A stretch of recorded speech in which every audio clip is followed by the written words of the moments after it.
Why is science education so vital, you ask? Well, imagine a world without it. No understanding of diseases, no technological marvels, and certainly no sustainable solutions to our planet's biggest challenges. Science education does more than just fill our heads with facts. It teaches us how to think critically, solve complex problems, and make informed decisions. Every breakthrough, from the life-saving vaccine to the smartphone in your pocket, began with a spark of curiosity. By fostering curiosity in students, we're not just teaching them science. We're equipping them with the tools to shape their future. Hello, educators. Welcome to the exhilarating world of science education. Science is all about innovative thinking, and teaching it, well, that's about sparking curiosity in our next generation. Hello, I'm Casey, and I'm here to guide you through why science isn't just another subject, but a critical lens through which we view and shape our world. So let's embark on this journey of discovery together. It's not just about what we learn, but how we learn, making connections across disciplines and applying knowledge in real-world contexts. But here's the thing. Educational systems around the globe approach science in different ways. Some focus on memorization, while others prioritize hands-on experiments. The goal? To find the best method to ignite that spark of inquiry and innovation in every student. You need to find your flavor of teaching, whatever that means for you. I hope as I develop this course, you can accelerate finding your style. After all, there is no one-size-fits-all in education, especially in science. Let's talk standards and frameworks, the blueprints of science education. NGSS is the next generation science standards, and they're all about integrating science practices, concepts, and ideas.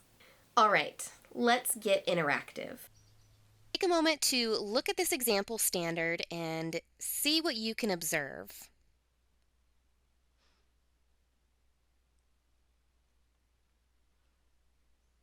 This is an example of one of the middle school life science standards.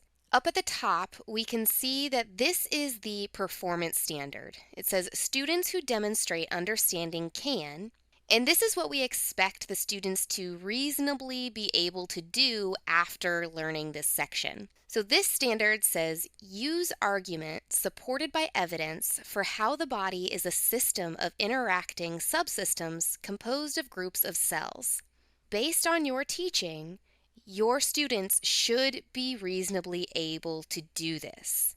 So you don't have to specifically do this exact thing that it is saying, but the things that you choose to do in the classroom should lead them to have the ability to do this. After the performance standard, there is a clarification statement. This statement helps you understand how to target your learning with some ideas or examples. This clarification statement says, emphasis is on the conceptual understanding that cells form tissues and tissues form organs specialized for particular body functions. Examples could include the interaction of subsystems within a system and the normal functioning of those systems. Next, we see an assessment boundary. This assessment boundary is not saying what you can or can't do in the classroom. It's just saying when you are assessing whether or not the students can perform this standard, make sure that you don't go beyond this boundary. Next, we see these three boxes, blue, orange, and green. The blue is the science and engineering practices.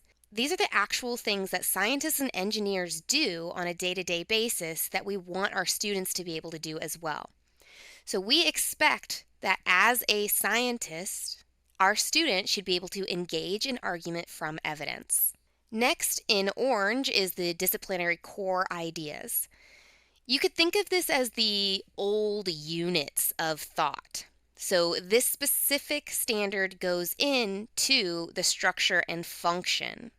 Finally, the cross-cutting concepts are going to be the overarching ideas of science that are weaved in this performance standard.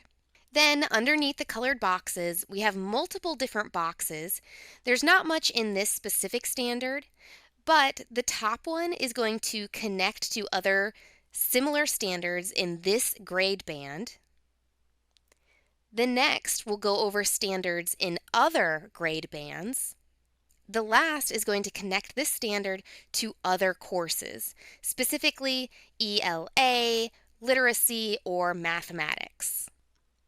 After you get an idea of what the standard is about, one of the fantastic things that Next Generation Science Standard website does, and I highly suggest you take some time digging into this website, is it will give you ideas of how to bundle this standard or example units that it is worked into.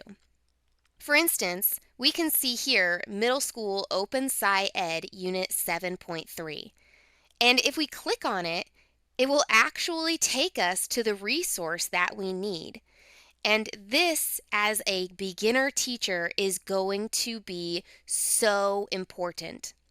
Open Sci Ed, for example, is a free resource, and being able to start off with a very high quality curriculum out of the gate that you don't have to plan is going to be really beneficial for your entire teaching career. Let's take a moment to look back. Think about your science learning journey. Was there a teacher, experiment, or project that left a lasting impression on you? Your experiences are such powerful tools. They shape your teaching philosophy and approach. Let me share an experience I had.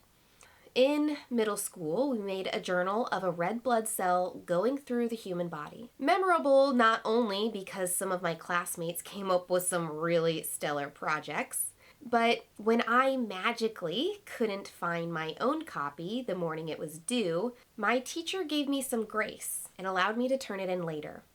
This was profound to me, as most of my interactions with adults prior to then were a lot less understanding.